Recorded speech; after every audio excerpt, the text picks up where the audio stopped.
Astro connect के ज्योतिष कार्यक्रम में आपका हार्दिक स्वागत है। नमस्कार। बात करेंगे धनु राशि वालों की और देखेंगे कि 25 अप्रैल 2020 से बुध का जो गोचर मेष राशि में होने जा रहा है वो धनु राशि वालों के लिए किस प्रकार का है। बुध का मेष राशि में गोचर 25 अप्रैल से 9 मई तक रहेगा। यह समयावधि थोड़ी छोटी अवश्य है लेकिन महत्वपूर्ण है, क्योंकि बुध वाणी, व्यापार, बुद्धि, पढ़ाई लिखाई इन सभी बातों के कारक ग्रह हैं। बुध धनु राशि वालों के पंचम भाव से इन दिनों में गुजरेंगे। पंचम भाव कुछ नया करने का है। पंचम भाव व्यक्ति के ज्ञान का है, साथ ही भाग्य का भी है।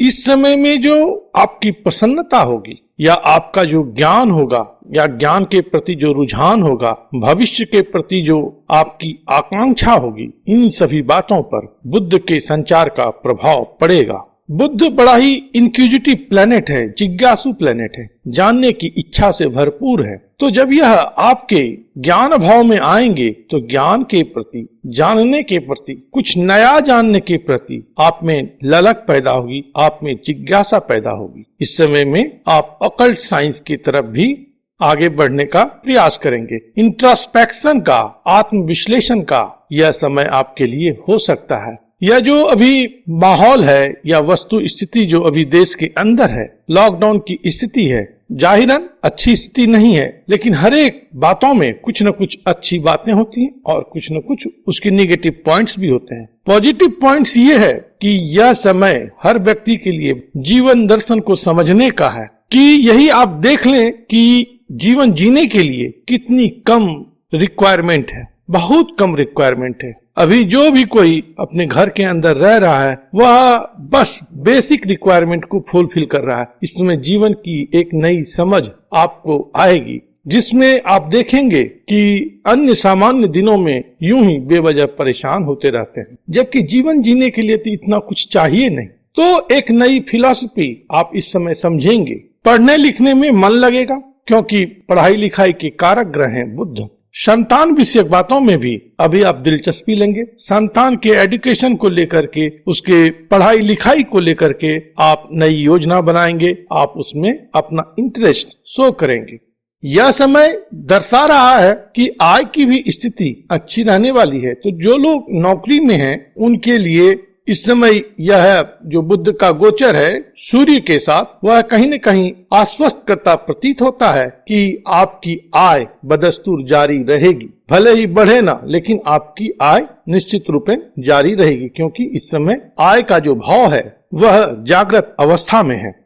बुध के पंचम भाव में गोचर के दौरान एक बड़ा ही महत्वपूर्ण बात यह भी है कि वहां पर अभी उच्च के सूर्य गमन कर रहे हैं और ये सूर्य धनु राशि वालों के लिए भाग्य भाव के स्वामी हैं। तो एक त्रिकोण के मालिक दूसरे त्रिकोण में आकर के उच्च हुए हैं और वहां पर बुध जो कि दो केंद्रों का मालिक है, सप्तम और दशम, उनकी यह युति हुई है। तो यह राजयोग कारक भी समय है।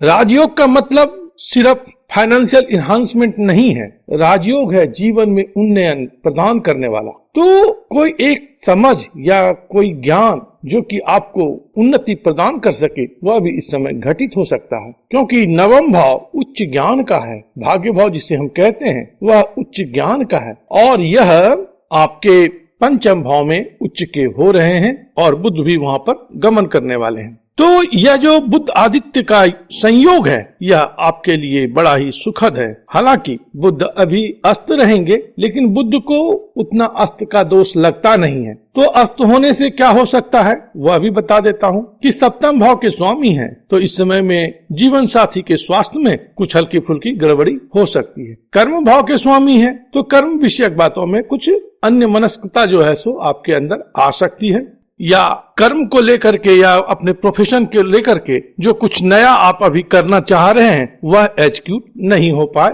यह भी संभव है।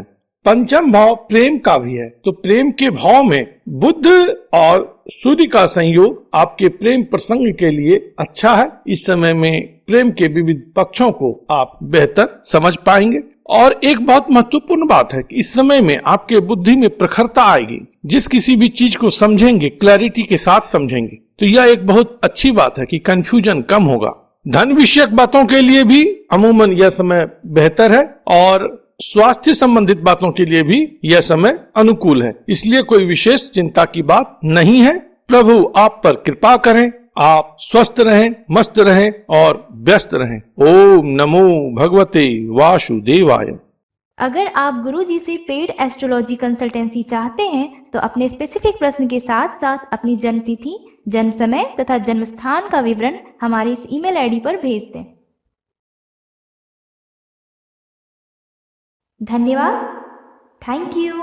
प्रणाम।